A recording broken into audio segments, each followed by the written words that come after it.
बहुत खराब सिचुएशन इस टाइम पे हमें दिख रही है, और शायद ऐसी सिचुएशन है जो कहीं ना कहीं हमको ये दिखा रही है कि भाई वो देखने वाले हैं जिसके बारे में सिर्फ पढ़ते आए थे, जिसके बारे में सिर्फ सुना था, और हर वक्त ये लगता था कि क्यों ही पढ़ा रहे हैं, क्या ही जरूरत है इन चीजों को पढ़ने की। आज वो चीज आपको अपने आसपास कहीं ना कहीं होती हुई दिख रही है। एक वॉर, इंडिया पाकिस्तान का वॉर, जो पता नहीं क्या रिजल्ट लेकर आने वाला है। देखिए फ्यूचर क्या होने वाला है ये तो हमें नहीं पता, लेकिन पास्ट में क्या हुआ है ये हमें जरूर पता है। और आज जो चीजें आप न्यूज देख रहे हो, आप कहीं जाने वाले हो तो न्यूज चैनल्स ओपन करते हो, सारी चीजें देख रहे हो, आप कभी कुछ प्रिडिक्शंस करते हो, नहीं पाकिस्तान अभी तो शांत हो जाएगा। जैसे अभी कल ही हमने देखा था कि दोपहर 3 बजे तक उनके जितने भी आते कि भाई सीज फायर हो रहा है, शांति हो गया, विद इन 3 to 4 आवर्स वो वापस से पूरे सीज फायर को वायलेंस करते हैं और अगेंस्ट दे हैव स्टार्टेड। तो फिर बार बार हमारे मीडिया में एक ही चीज चल रही है, पाकिस्तान पे कभी भरोसा नहीं करना चाहिए, ये हिस्ट्री उनकी रही है कि वो यही करता है। तो आखिर उन्होंने क्या किया है? पाकिस्तान और इंडिया के बीच में ऐसी क्या हिस्ट्री रही है जिसकी वजह से चाहे आर्मी, चाहे मीडिया, चाहे लोग किसी भी तरीके से नहीं चाहते कि भाई पाकिस्तान पे ट्रस्ट करो। तो ये चीज आज जो चल रहा है ना, उसको समझने के लिए आपको हिस्ट्री जरूर जाना पड़ेगा। अब तक के इंडिया पाकिस्तान में वॉर क्यों हुआ, कैसे हुआ, क्या क्या रीजन रहा और कौन से सर्कमस्टेंसेस क्रिएट हुए। लेकिन सारी चीजों में मैं एक चीज जरूर बोलूंगी कि जैसा आपने हर जगह सुना होगा कि इंडिया कभी भी वॉर स्टार्ट नहीं करता है, और ये हिस्ट्री बोल रही है, मैं नहीं बोल रही, ये आपकी हिस्ट्री बताएगी आपको कि इंडिया ने कभी भी वॉर स्टार्ट नहीं किया। स्टार्ट सामने वाले ने किया है, बट हाँ एंड वो इंडिया करता है। तो अभी फिलहाल जो वॉर चल रहा है उसके बारे में तो हम बाद में बात करेंगे। फिलहाल हम बात करते हैं कि इंडिया और पाकिस्तान में ये जो वॉर हुआ था ये कब से स्टार्ट हुआ, कैसे कैसे प्रॉब्लम में स्टार्ट हुआ, उसके बारे में स्टार्ट करती हूँ। सबसे पहला वॉर जो इंडिया और पाकिस्तान के बीच में हुआ था वो हुआ था 1947 में। 1947 में जब हमको इंडिपेंडेंस मिला, तो इंडिपेंडेंस के बाद हमारा ही इंडिया दो पार्ट में डिवाइड हो गया, that is one Pakistan and one is the Bharat, that is India. तो वो दो पार्ट में डिवाइड हुआ। अब पाकिस्तान जैसे डिवाइड हुआ, आप इतना समझो खाली अगस्त 1947 को हमको इंडिपेंडेंस मिल गया था, और विद इन 3 to 4 मंथ मतलब अक्टूबर 1947 में इंडिया और पाकिस्तान के बीच में वो जो वॉर था वो हो गया। अब ऐसा क्या हुआ था और क्या रीजन था वॉर का, आप ध्यान से समझो। इंडिया जैसे ही अलग हुआ था, इंडिया और पाकिस्तान अलग हुआ, तो भाई ये ऑप्शंस दिया गया था कि जिसको पाकिस्तान के साथ जाना है वो पाकिस्तान के साथ जा सकता है। लोगों को ऑप्शन दिया कि अगर आप पाकिस्तान में रहना चाहते हो तो वहां जाकर रह लो, इंडिया में रहना चाहते हो तो इंडिया में जाकर रहो। हिंदू और मुस्लिम जो में थे सबको ये फ्रीडम दी गई थी कि भाई जिन भी हिंदूज को वहां जाना है वहां जा सकते हो, जिन भी मुस्लिम्स को यहाँ रहना है वो आप रह सकते हो। मतलब आपका घर जो है अगर इंडिया के एरिया में आता है, जोग्राफिकली उस एरिया में आता है, तो आप यहीं पे रह सकते हो, आपको जाने की जरूरत नहीं। एक तरीके से सेक्युलर कंट्री हमने अपने आप को बोला था। अब यहाँ पे प्रॉब्लम क्या होती है, जो स्टेट्स होते थे हर स्टेट का एक किंग होता था, तो उस टाइम पे सारे स्टेट्स जो थे वो ऐसे रेडी नहीं हो जाते थे ठीक है हमें इनके साथ जाना है। बहुत से स्टेट थे जिन्होंने बहुत लंबा टाइम लिया था ये डिसाइड करने में कि भाई उनको इंडिया के साथ जाना है कि पाकिस्तान के साथ जाना है। जैसे हैदराबाद, जूनागढ़, भोपाल, कश्मीर, ये सारे जो किंग्स थे ये इतने जल्दी यहाँ के रेडी नहीं थे। अब वहां पे ना उस वक्त पे एक बड़ी अजीब सी चीज होती थी। चीज क्या थी आपको मैं बताती हूँ कि किसी एक स्टेट का जो किंग होता था वो अगर मुस्लिम है तो उस किंगडम में रहने वाले जो लोग होते थे वो हिंदू ज्यादा होते थे, मतलब मेजॉरिटी ऑफ नंबर्स हिंदूज होते थे। अगर किसी एरिया का किंग मुस्लिम है, हिंदू है, तो वहां पे रहने वाले मेजॉरिटी ऑफ लोग मुस्लिम्स होते थे। जैसे आप एक एग्जांपल ले सकते हो जूनागढ़। अब जूनागढ़ के जो किंग थे उनका नाम था नवाब मोहम्मद खान। अब जूनागढ़ का जो किंग था वो एक मुस्लिम थे, बट वहां पे रहने वाले लोग मेजॉरिटी ऑफ पीपल हिंदूज थे। कश्मीर, अगेन कश्मीर के भी जो किंग थे वो हरि सिंह, मतलब एक हिंदू थे, बट मेजॉरिटी ऑफ नंबर वहां पे अगर आप देखोगे तो मुस्लिम्स थे। तो ये बहुत ऐसी प्रॉब्लम्स होती थी जिसकी वजह से भाई किंग मुस्लिम और लोग जो थे हिंदू थे तो कॉन्फ्लिक्ट होता था। किंग चाहता था मैं पाकिस्तान में जाऊं, बट वो अलग जाना चाहते। तो ये सारे रीजन से बहुत से प्रॉब्लम्स और इश्यूज वहां पे क्रिएट होते थे। जैसे जूनागढ़ का एग्जाम्पल, अभी जूनागढ़ के जो किंग थे वो पाकिस्तान में जाना चाहते थे, बट लोगों ने उस चीज के एकदम ऑपोजिट थे कि भाई हमको वहां जाना ही नहीं, हम इंडिया में जाना चाहते। तो हैदराबाद, जूनागढ़, भोपाल, ये तो एक वक्त रहते आ गया था हमारे पास। प्रॉब्लम शुरू हुई कश्मीर से। अब कश्मीर का क्या हो गया कि वहां के जो किंग थे हरि सिंह, वो किसी भी तरीके से इस चीज के लिए तैयार ही नहीं थे कि वो इंडिया के साथ जाना चाहे या पाकिस्तान के साथ जाना चाहे। मतलब वो ना इंडिया के साथ जाना चाहते थे ना पाकिस्तान के साथ। He was demanding for the different nation for himself. उन्होंने बोला भाई मैं कश्मीर को एक अलग नेशन बनाऊंगा, जैसे हम कश्मीरियंस कहलाएंगे, हम ना इंडियंस कहलाएंगे ना हम पाकिस्तानी कहलाएंगे। तो ये चीज वो रेडी नहीं थे। अब इंडिया में क्या होता था ना कि जो भी स्टेट इंडिया के साथ आता था तो एक टाइप ऑफ ट्रीटी होती थी, एग्रीमेंट होता था जो उनको साइन करना रहता था, जिसका नाम था इंस्ट्रूमेंट ऑफ एसेशन। ये उनको साइन करना रहता था, जिसके अंदर लिखा था कि हाँ हम अग्री करते हैं कि हम इस कंट्री के साथ जा रहे हैं। तो हरि सिंह को बहुत समय तक ये समझाया गया कि भाई आप कश्मीर के साथ आ जाइए, हम आपको प्रोटेक्शन देंगे, अदरवाइज पाकिस्तान आप पे अटैक करेगा। वो रेडी नहीं थे। और देखिए, जो भी स्टेट इंस्ट्रूमेंट ऑफ एसेशन पास करता था, साइन करता था, उनको पूरी मिलिट्री प्रोटेक्शन इंडिया की तरफ से दे दी जाती थी। पर हरि सिंह ने साइन किया नहीं था। अब इसी वक्त पे अक्टूबर के आसपास पे, सितंबर से जैसे आज़ादी मिली उसके बाद से आप समझ लीजिए कि जो पाकिस्तान थे, पाकिस्तानियों ने क्या किया, वेस्टर्न साइड से वो धीरे धीरे इंडिया, जो कश्मीर का जो पार्ट था वहां पे वो लोग एंट्री करना स्टार्ट कर दिया। और एंट्री मतलब जो पीओके का पार्ट था वहां पे तो उन्होंने अपना कब्जा जमा लिया। अब वो वहां से होते हुए पुंछ के एरिया से होते हुए श्रीनगर में आना चाहते थे। अब उन्होंने जहां जहां से वो लोग जा रहे थे, हर जगह पे मारा पीटी, लूट मार, अटैक्स, लोगों को मारना, ये सारी चीजें बहुत ज्यादा वहां पे टेररिज्म बढ़ गया था। अब हरि सिंह को रियलाइज हुआ कि भाई ये तो बहुत ज्यादा वर्स्ट हो रहा है कि पाकिस्तानी जो है धीरे धीरे पूरे कश्मीर के हर पार्ट में घुसते जा रहे हैं और इस तरीके से मेरे अकेले से ये काम नहीं चलेगा। तो जब ऐसी सिचुएशन हो गई तो हरि सिंह भागते भागते आए किसके बाद, हमारे प्राइम मिनिस्टर नेहरू जी के पास। उन्होंने बोला, सर जी मैं सरेंडर करता हूँ, मैं तैयार हूँ, आप मुझसे इंस्ट्रूमेंट ऑफ एसेशन साइन करवा के ले लीजिए, अब मैं इंडिया के साथ जाने के लिए तैयार हूँ। तो वो जो इंस्ट्रूमेंट ऑफ एसेशन होता है वो वहां पे साइन होता है, साइन होता है। अब ये साइन तो हो जाता है। देखो उस समय पे हमारी मिलिट्री इतनी पावरफुल थी ना कि खाली मिलिट्री को छोड़ दिया जाए, आज की बात नहीं कर रही हूँ, तब से मैं बता रही हूँ, मिलिट्री इतनी पावरफुल थी कि अगर मिलिट्री को छोड़ दिया जाए वो अकेले ही सब निपटा के आ जाएंगे और वो एरिया को अपने अंडर में ले लेंगे। बट उस वक्त पे जो नेहरू जी थे, नेहरू जी गए थे यूनाइटेड नेशंस के पास कि भाई ये देखिए ऐसा प्रॉब्लम है, आप इसको सॉल्व कीजिए। तो जब यूएन के पास गए तो उन्होंने बोला कि भाई इस चीज को आप स्टॉप करो, जो जहां है वहां रुको, अब ये वॉर एंड करना चाहिए। तो ये सारे बीच में इंटरमीडिएट होने की वजह से कैसे भी ये वॉर तो रुक गया। बट हुआ क्या कि इस पूरे सिचुएशंस में जो पीओके का पार्ट था, मतलब कश्मीर का जो वेस्ट साइड था, वो हमारे हाथ से चला गया मतलब हमारा ही पार्ट है, बट उस पर कब्जा कर लिया था पूरी तरीके से पाकिस्तानियों ने। जिससे अगर आप देखोगे कि पीओके जो ये चल रहा है, तो पीओके ये कश्मीर का एक वेस्ट पार्ट था जिसके ऊपर पूरी तरीके से वहां पे जो आप देखोगे पूरी तरीके से वहां पे ऑक्यूपाइड और कब्जा किया हुआ पाकिस्तानी का था। तो 47 का वॉर जो था ये थर्ड इंटरमीडिएट पर्सन के आने की वजह से कैसे भी करके शांत होता है। अब देखो ये शायद हमारे हाथ से जाता नहीं, कश्मीर भी बहुत आराम से मिल जाता, पीओके भी आ जाता अगर पावर कुछ हद तक मिलिटेंट के हाथ में होती तो, या फिर हरि सिंह ने वक्त रहते जो ये ऐसी गलती की थी, वक्त रहते अगर उन्होंने पहले ये इंस्ट्रूमेंट ऑफ एसेशन साइन करके वो इंडिया के साथ आगे होते तो वो अंदर घुसने की बात ही नहीं होती, पाकिस्तान कभी अंदर आ ही नहीं सकता था। ठीक है, तो ये हुआ 1947 का वॉर। फिर कुछ समय तक शांति चली। उसके बाद 1962 में इंडिया और चाइना का एक बहुत बड़ा वॉर होता है। अब देखो ये वॉर इस तरीके से हुआ था कि इंडियन आर्मी तैयार नहीं थी, सेकेंडली चाइना के पास जिस तरीके के एडवांस वेपन्स थे वो वेपन्स इंडिया के पास नहीं था, जिसकी वजह से इंडिया को इस वॉर में हार का फेस करना पड़ा। हमें हार मिली, हम हार गए। अब देखो हुआ क्या, 62 में ऑलरेडी चाइना इंडिया के वॉर की वजह से इंडिया हार चुकी थी। अब वॉर जब भी होता है ना, इतना ध्यान रखो कि वॉर की वजह से इकोनॉमिक सिचुएशंस खराब होती है, मतलब एक कंट्री का पूरा पैसा जाता है, उनका सारी चीजें जाती है, जिससे प्रॉब्लम्स क्रिएट होती है।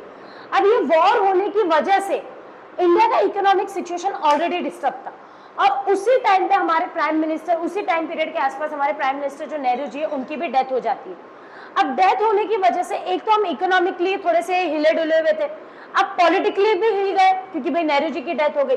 तो इस टाइम पे ठीक है, उनके जाने के बाद लाल बहादुर शास्त्री जी जो है उनको प्राइम मिनिस्टर नेक्स्ट बनाया गया था, बट आपसे उनके 2 ही साल तक उनका भी टाइम पीरियड था क्योंकि उस जो पॉलिटिकल लीडर मतलब जो जनता पार्टी थी उस टाइम की, उनके आपसी कुछ इतने मतभेद रहते थे जिसकी वजह से वो लंबे समय तक प्राइम मिनिस्टर की पोजीशन पे नहीं रह पाए थे। पर ये चीज पाकिस्तान के लिए एक एडवांटेज दिखी, उनको एक मौका दिखा, उनको लगा कि भाई इस टाइम पे तो ये इकोनॉमिकली भी हारे हुए, ये पॉलिटिकली भी हारे हुए, ये राइट टाइम है कि हम जाकर उनके ऊपर अटैक करते। अब इन्होंने दिमाग क्या किया, देखो ये जो वॉर था उस वॉर के अंडर में कश्मीरी जो लोग होते थे ये वहां पर जाते थे, कश्मीरी लोग को इंडियंस के अगेंस्ट भड़काया जाता था कि अरे भाई देखो तुमको क्या सपोर्ट करेंगे, हम आपको सारी प्रिविलेजेस देंगे, ऐसी सारी चीजें करती थी। और ये जो वॉर था इसको वॉर ऑफ जिब्राल्टर बोला गया था।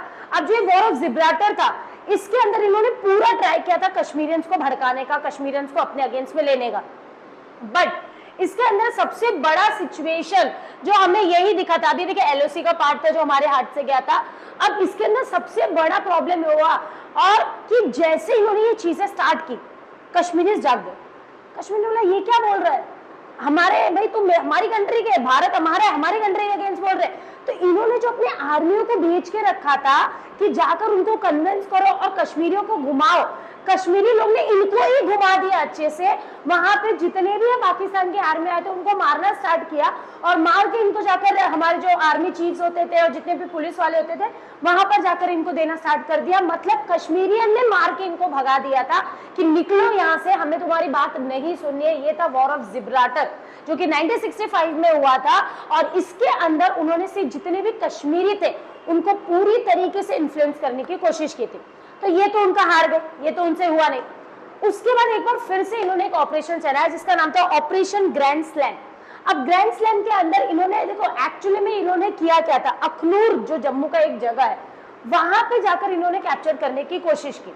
अब अखनूर के कैप्चर करने का सबसे बड़ा रीजन क्या था कि अगर उस एरिया को आपने कैप्चर कर लिया तो उसके पास राजौरी, पुंछ, ये एरिया ऑटोमेटिकली आराम से वो इंसान कंट्रोल करके, वो नेशन जिसके भी हाथ में अखनूर रहेगा वो आराम से उस चीज को कंट्रोल कर सकता है। बट वहां पे उन्होंने अखनूर के ऊपर अटैक किया, कुछ फायदा हुआ नहीं, इंडियन मिलिट्री पहुंची, उनको मारकर गिरा दिया और यहाँ पे ये चीज एंड होती है। और लास्ट में 22 सितंबर 1965 को ये पूरा का पूरा वॉर एंड होता है 1965 का, क्योंकि 2-3 जगह इन्होंने ऐसी चीजें की जहां पे उनको हार मिली और बाद में वो सरेंडर करके इस चीज को खत्म कर दी।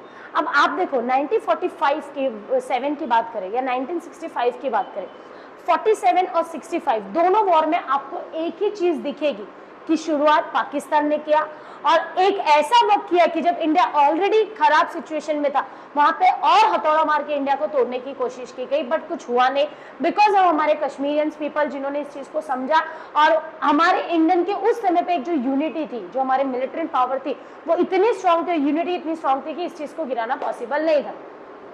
तो 47 और 65 का जो वॉर था ये ऑटोमेटिकली आपको समझ में आ रहा है कि पाकिस्तान ने किस हद तक की गंदगी की थी। अब आता है सबसे बड़ा वॉर जो पाकिस्तान के लिए, पाकिस्तान ने अपने सपने में भी नहीं सोचा होगा कि ये वॉर इतना बड़ा ड्रॉबैक हमको देगा कि पाकिस्तान का एक हाथ ही कट के बाहर निकल जाएगा। सही में बोल रही हूँ, 71 का वॉर एक ऐसा वॉर था जिसके अंदर ऑटोमेटिकली पाकिस्तान से, जो पाकिस्तान का एक पार्ट था, जो पाकिस्तान का एक एरिया था, वो उनके हाथ से निकल जाता है। अब देखो मैं आपको बताती हूँ कि कौन सा पार्ट था और क्या था। इंडिपेंडेंस जब हमको मिला था तो पाकिस्तान ना 2 पार्ट में डिवाइड था। अगर आप मैप को अच्छे से देखोगे तो पाकिस्तान 2 पार्ट में था, एक था वेस्ट पाकिस्तान और एक था ईस्ट पाकिस्तान। ठीक है, तो ध्यान से समझो, वेस्ट पाकिस्तान वही है जो आज है, आज का जो पाकिस्तान है वो वेस्ट पाकिस्तान है। ईस्ट पाकिस्तान आज का जो बांग्लादेश है उसको ही ईस्ट पाकिस्तान बोला जाता है। ठीक है, तो उस टाइम पे ये वेस्ट और ईस्ट पाकिस्तान में डिवाइड हुआ था। अब ये जब बना ना तभी पता चल गया था कि आज नहीं तो कल ये दोनों अलग होने, क्योंकि दोनों का जो डिस्टेंस था वो एकदम अलग कॉर्नर पे था और उस जगह से यहाँ पे कंट्रोल करना बिल्कुल भी पॉसिबल नहीं था। तो प्रॉब्लम क्या है कि अब अगर मैं पॉपुलेशन की बात करूं तो ईस्ट पाकिस्तान का जो पॉपुलेशन था वो वेस्ट से काफी ज्यादा था, मतलब वहां पे लोग पॉपुलेशन नंबर्स वाइज ज्यादा थे, बट उनके साथ इतना डिस्क्रिमिनेशन किया जाता था कि पॉपुलेशन ईस्ट का ज्यादा था बट सारा का सारा पॉलिटिकल पावर जो था वो आपको वेस्ट पाकिस्तान में दिखेगा। मतलब पॉलिटिकल डिसीजंस, जितने भी सारे पावर वो सब वेस्ट साइड में थे, इस साइड में कुछ भी दिया होने थे। इतना ही नहीं, उनके बजट का 70% ऑफ बजट जो दिया जाता था वो भी वेस्ट वालों को दिया जाता था, ईस्ट वालों को नहीं दिया जाता था। मतलब धीरे धीरे उनको स्टार्टिंग से ही ईस्ट वालों को ये रियलाइज कर दिया गया कि भाई तुम आ तो गए हो हमारे घर में, आके बैठा तो दिया, बट तुमको मुंह बंद करके बैठना पड़ेगा, तुमको तुम्हारे हिसाब से कुछ करने मिलेगा नहीं, हम जैसा बोलेंगे वैसे ही करना है, तुमको चलेगा तो हमारा राज। मतलब इन्होंने आ तो गया ईस्ट पाकिस्तान, बट स्टार्टिंग से इन्होंने पाकिस्तान को पूरा अलग, ईस्ट पाकिस्तान को अलग करके रखा था। अब एक और बहुत बड़ा बैरियर था इनके बीच में, वो था लैंग्वेज बैरियर। ईस्ट और वेस्ट पाकिस्तान के अंदर लैंग्वेज बैरियर जो था वो बहुत ज्यादा था, क्योंकि वेस्ट पाकिस्तान में उर्दू के लैंग्वेज ज्यादा बोला जाता था और जो ईस्ट पाकिस्तान था वहां पे बंगाली लैंग्वेज ज्यादा बोली जाती थी। अब इसकी वजह से प्रॉब्लम्स क्या हो रहे थे कि एक वक्त ऐसा आया कि वहां के गवर्नर ने उर्दू को नेशनल लैंग्वेज अनाउंस कर दिया। अब ये चीज तो ईस्ट पाकिस्तान को बर्दाश्त हुई नहीं। अब इतना वो बर्दाश्त कर ही नहीं पा रहे थे कि धीरे धीरे टाइम पीरियड में ऐसा दिखा कि जितने भी ऑफिशियल डॉक्यूमेंट्स, जितनी भी ऑफिशियल चीजें थी, हर जगह से बंगाली जो लैंग्वेज होते थे उसको हटा दिया गया। मतलब बंगाली और उर्दू दोनों में चीजें लिखी रहती थी, बंगाली लैंग्वेज को हटा दिया गया, सिर्फ उर्दू को रखा गया। अब ये प्रॉब्लम और भी उनके अंदर खलकती जा रही थी, उनको ये चीज खटक रही थी और धीरे धीरे धीरे ये लोग जो थे वो डिमांड करना स्टार्ट कर दिए थे कि भाई हम नहीं रहेंगे, हमें पावर चाहिए, हमें ये चीजें चाहिए। तो उस वक्त पे पाकिस्तान में एक जनरल था, उनका जो हेड था, जिनका नाम था याया खान। अब याया खान ने 1970 में अनाउंस किया कि भाई हम पाकिस्तान में इलेक्शंस करवाएंगे। देखो कितनी बड़ी बात बोल दी उन्होंने, बोला कि पाकिस्तान में हम इलेक्शंस करवाएंगे because they are calling themselves as a democratic country. वो खुद को डेमोक्रेसी बोलते थे कि हम डेमोक्रेटिक कंट्री, तो इलेक्शंस तो करवाने पड़ेंगे अगर आप अपने आप को डेमोक्रेटिक कंट्री बोल रहे हो। अब इलेक्शन 1971 में वहां पे इलेक्शंस हो भी जाते। अब इलेक्शन जब हुआ तो कुछ ऐसा हुआ जिसने सबको हिलाकर रख दिया कि किसी ने भी नहीं सोचा था कि भाई ऐसा भी कोई सिचुएशन आएगा और ये भी हो सकता है। जब इलेक्शंस का रिजल्ट आया तो पता चला कि जो जीत हुई है वो ईस्ट पाकिस्तान से शेख मुजफ्फर जो थे उनकी जीत हुई, और ये चीज पूरे वेस्ट पाकिस्तान को हिलाकर रख दिया। अब उनको ये बात डाइजेस्ट ही नहीं हो रही है, क्योंकि देखो ये चीज मैंने आपको पहले बोल दी कि पॉपुलेशन वाइज भी यहाँ के अगर आप पॉपुलेशन देखते हैं ईस्ट पाकिस्तान का ज्यादा था, तो इलेक्शन आई तो एक अच्छे खासे नंबर ऑफ सीट्स जो थे वो इनको मिल गए। अब ये चीज इनसे बर्दाश्त ही नहीं हुई कि ऐसे कैसे हो सकता है, ये इनके हाथ में कैसे गया। तो ये वो जीतते हुए भी उनको वो पावर नहीं दिया गया। वेस्ट पाकिस्तान ने सीधा बोल दिया कि हम मानते ही नहीं है इस इलेक्शंस को, हम इनको किंग मानने के लिए रेडी ही नहीं है। और इस चीज ने वो जो छोटा बम फूट रहा था, एक ईस्ट पाकिस्तान में बड़ा सा बम फोड़ दिया, जहां पे जो मुजफ्फर थे उन्होंने एक non cooperation movement, non cooperation मतलब कि भाई तुम कुछ भी बोलोगे हम उसको कॉपरेट करने वाले नहीं, उन्होंने नॉन कॉपरेशन मूवमेंट स्टार्ट कर दिया। और इसका मतलब कि अब जो भी पाकिस्तान में बोला जाएगा हम मानेंगे नहीं जब तक हमारी बात नहीं मानी जाएगी। अब इसकी वजह से धीरे धीरे धीरे ईस्ट पाकिस्तान में डिमांड्स बढ़ गए और वहां पे लोगों ने सेपरेट कंट्री मतलब separate nation as a Bangladesh की डिमांड करना चालू कर दिया था। याया खान को ये बात समझ में आ गई कि अब ईस्ट पाकिस्तान में बहुत ज्यादा ये मूवमेंट बढ़ रहा है और मेरे हाथ से ईस्ट पाकिस्तान का कंट्रोल जा रहा है। जैसे ही उनको ये समझ में आया कि मेरे हाथ से ये कंट्रोल जा रहा है, उन्होंने एक स्पेशल मिलिट्री ऑपरेशन स्टार्ट किया। अब ये जो स्पेशल मिलिट्री ऑपरेशन स्टार्ट की गई थी, इस मिलिट्री ऑपरेशन के अंडर जितनी भी ब्रूशल्स चीजें की जाती है ना, वो सब की गई थी। ये मार्च के टाइम पे ये क्रूशल से स्टार्ट हुआ था। अब सोचो वो क्या करते थे, हम अपनी कंट्री के मिलिट्री पावर को क्या एक्सपेक्ट करते कि ये जो मिलिट्री है ये हमको सपोर्ट करेगा, ये हमारे लिए अच्छी चीजें कर रहा है। आज हम यहाँ सो रहे, हम बैठे, मैं आपसे बात कर रही हूँ, आप चीजें देख पा रहे हो, क्योंकि भाई हमारे जितने कमांडर्स, हमारे एयरफोर्स, नेवी फोर्स, ये सब लड़ रहे हैं वहां पर, जी जान से लड़ रहे ताकि हमें प्रोटेक्शन दे सके। बट एक कंट्री के मिलिट्री चीफ मिलिट्री जितने आर्मीज है वो वहां के रहने वाले लोगों के, औरतों का रेप कर रहे हैं, वहां की छोटी छोटी बच्चियों का रेप कर रहे हैं, उनके आदमियों को उनके सामने मार दिया जा रहा है। उस ईस्ट पाकिस्तान के जितने भी हेड चीफ थे उन सब के घर में घुस कर उनके आदमियों को मारकर, उनकी औरतों के साथ बलात्कार कर उनको फिर लेकर आया जाता था। ईस्ट पाकिस्तान में बोलते कि अब ये ईस्ट में रहने लायक हो गया, अब ये लोग पाकिस्तानी हो चुके हैं, जस्ट बिकॉज उनके आर्मी से रेप करवाए जाते थे उनके। ऐसी ब्रूशल सिचुएशन कर दी गई कि बांग्लादेश में बांग्लादेशियों का रहना मुश्किल हो गया और धीरे धीरे वहां के लोगों ने बांग्लादेश को छोड़ना स्टार्ट किया। जब उन्होंने बांग्लादेश को छोड़ना स्टार्ट किया तो वो आए थे इंडिया की तरफ। अब उस वक्त में 1971 का टाइम पीरियड था जब इंडिया की जो प्राइम मिनिस्टर थी वो इंदिरा गांधी थी। अब जब जैसे वो इस तरफ आए, अब इंडिया में डे बाय डे उन्होंने रहने दिया कि भाई हमारे लोग हैं, ठीक है, इनको रहने दो। रिफ्यूजीज के नंबर बढ़ गए। रिफ्यूजी कौन होता है भाई? किसी और कंट्री के सिटीजन जब किसी दूसरी कंट्री में जाके रहते तो उस कंट्री के लिए वो रिफ्यूजी होते, क्योंकि वहां की उनके पास सिटीजनशिप्स नहीं होती है। तो वो रिफ्यूजीज जो थे वो बढ़ते चले गए। और देखो उस वक्त पे इंडिया का जो इकोनॉमिक सिचुएशन था वो इतना अच्छा नहीं था कि हम रिफ्यूजीज के भी एक्सपेंसेस को हैंडल करें, क्योंकि अपनी कंट्री के लोगों के लिए जॉब ये काम ऑलरेडी बहुत प्रॉब्लम्स चल रही थी। तो रिफ्यूजी क्राइसिस जो था वो इंडिया में बहुत ज्यादा बढ़ गया था।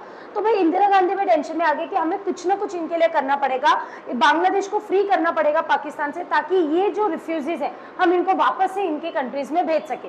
तो उस टाइम पे एक मिलिट्री हेड थे जिनका नाम था सेम माने, ऑलरेडी इनके बारे में आप लोग ने अगर बहुत कुछ सुना होगा।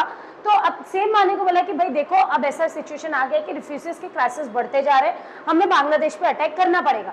पर सेम माने ने उस टाइम पे बोला कि ये चीज अभी फिलहाल पॉसिबल नहीं हो सकती है।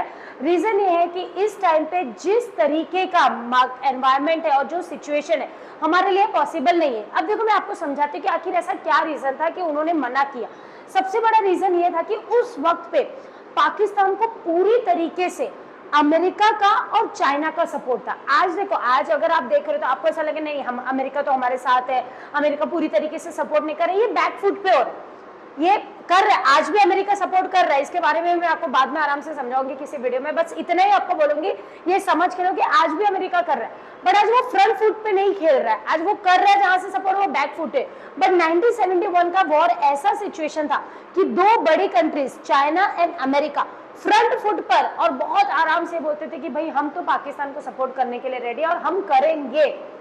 तो ये चीज इंडिया के लिए थोड़ा सा थ्रेटनिंग टाइम था कि भाई इतनी बड़ी बड़ी दो कंट्री इनको सपोर्ट कर रही है, और इतना ही नहीं, अमेरिका हैवी हाई टेक्नोलॉजी जो वेपन्स होते थे वो भी पाकिस्तान को दे रहा था कि तुम वॉर के लिए जाओ।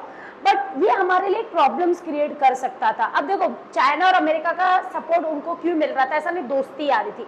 अगर एक चलता फिरता फ्री का गुंडा मिल रहा है जिसको मैं कहीं भी ऐसे फेंक दूं और वो उनको 4-5 लोग को हिला के आ जाए तो मेरे लिए तो फायदा ही है। तो पाकिस्तान इन लोग के लिए खिलौना ही है, जहां पे वक्त रहते चाइना उस खिलौने के साथ खेल रहा है, अमेरिका खेल रहा है, और ये खुद को पावरफुल समझ ले रहा है, इसको समझ में नहीं आ रहा है कि इसके साथ क्या किया जा रहा है। तो इस पाकिस्तान के साथ यही हो रहा है, ये एक ऐसा डमरू है जो कहीं से चाइना बजा रहा है, अमेरिका बजा रहा है, और ये खुद खुश हो रहा है कि ओ बड़ी बड़ी पावर मुझे सपोर्ट कर रही है, और ये खत्म नहीं होगा। ये लोग तब तक इसको सपोर्ट करेंगे जब तक पाकिस्तान बर्बाद हो नहीं जाएगा, और ये धीरे धीरे आने वाले टाइम में आपको दिखने वाला है कि क्या होने वाला है पाकिस्तान के साथ, और यही दोनों कंट्री करेंगी। तो चाइना और अमेरिका का सपोर्ट होने की वजह से इंडिया के लिए तो ऐसा थ्रेटन था कि भाई कैसे हम करें।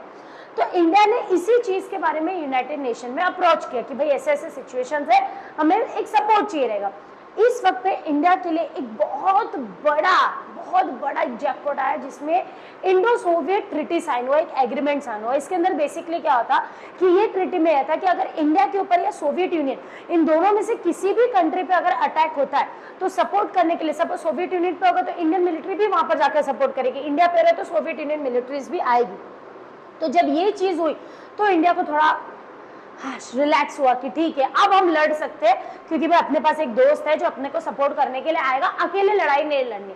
तब उसके बाद इंदिरा गांधी जो रहती है वो रेडियो के स्टेशन के थ्रू एक अनाउंसमेंट करवाती है कि भाई इंडिया और पाकिस्तान के बीच में वॉर स्टार्ट हो चुका है, और यहाँ से 1971 का जो वॉर रहता है वो ऑनली एकदम खुले आम ये वॉर स्टार्ट हो जाता है, ये झगड़ा पूरी तरीके से स्टार्ट हो जाता है। अब मैं आपको पाकिस्तान की एक स्टोरी सुनाती हूँ। एक जगह था वहां का, जिस जगह का नाम था लॉन्जी वाला। अब ये जो लॉन्जी वाला था उनकी स्टोरी क्या थी आप समझो।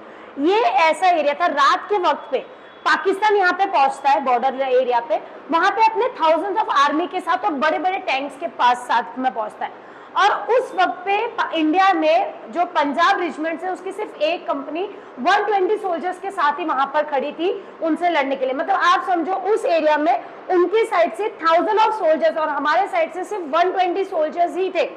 अब ये बहुत ही डिफिकल्ट था इतनी बड़ी आर्मी के साथ, इस सिर्फ 120 सोल्जर्स, वो भी इतने हैवी टैंक्स वो लेकर आए थे। बट इंडिया ने हार नहीं मारा। भाई हमारे जो लीडर्स थे उन्होंने बोला एक काम करो, खुले आम जितनी आप कंटिन्यू एकदम हाई वाइब्रेंट में जितना उनके ऊपर अटैक कर सकते हो आप करो। अब 120 उनके टैंक्स को उड़ाना पॉसिबल नहीं था क्योंकि हमारे जो वेपन्स थे वो इतने ज्यादा नहीं थे कि भाई टैंक्स को उड़ा दे, बट वो कंटिन्यू जिस तरीके से अटैक इंडिया की साइड से किया जा रहा था, पाकिस्तानी आर्मीज को ये लगा कि इंडिया, क्योंकि रात का समय था तो विजन्स इतने क्लियर नहीं होते थे, तो उनको ये लगा कि इंडिया के साइड पे हजारों से ज्यादा सैनिक है वहां पे, मतलब 1000 से ज्यादा सोल्जर्स उस साइड से फाइट कर रहे हैं और हमारा इस वक्त पे लड़ना पॉसिबल नहीं क्योंकि वहां पे सोल्जर्स के नंबर बहुत ज्यादा है। अब जब ये चीज हुई तो इन्होंने देखो उस समय पे 120 सोल्जर्स था, इंडिया को पता चल गया कि भाई वहां 1000 सोल्जर्स आ रहे हैं, हम हार सकते हैं। तो एयरफोर्स को भेजना तब पॉसिबल नहीं होता था। एयरफोर्स आती तो एक ही बार में उड़ा सकती थी, बट नहीं पॉसिबल था, क्योंकि उस वक्त पे एयरफोर्स जो थे वो नाइट में फाइट्स नहीं करते थे, क्योंकि नाइट विजन और टेक्नोलॉजी इतनी अच्छी नहीं थी कि नाइट विजन क्लियर हो। तो अगर एयरफोर्स को फाइट करना रहता था तो वो मॉर्निंग में ही निकलते थे फाइट करने के लिए, जब थोड़ा सा स्काई क्लियर होता था, थोड़े से सन दिख जाते थे, तब वो जाते थे। तो रात का वक्त था, तो इस साइड से देखो किसी भी टाइम को उड़ाया नहीं गया था, बट इतनी स्पीड में किया जा रहा था कि पाकिस्तान डर गया। पाकिस्तान को क्या लगा कि अरे यार इस साइड से तो बहुत ज्यादा फाइट आ रही है, तो हमारे लिए प्रॉब्लम क्रिएट कर सकता है। जैसे ही मॉर्निंग होता है हमारे इंडियन एयरफोर्स आती है और उनके मोस्ट ऑफ टैंक्स जो रहते हैं उनको डिस्ट्रॉय कर देते हैं। तो आप खाली एक इस छोटे से सिनेरियो से आप बहुत आराम से समझ सकते हो कि क्या सिचुएशन हुआ और कैसे कैसी चीजें हुई।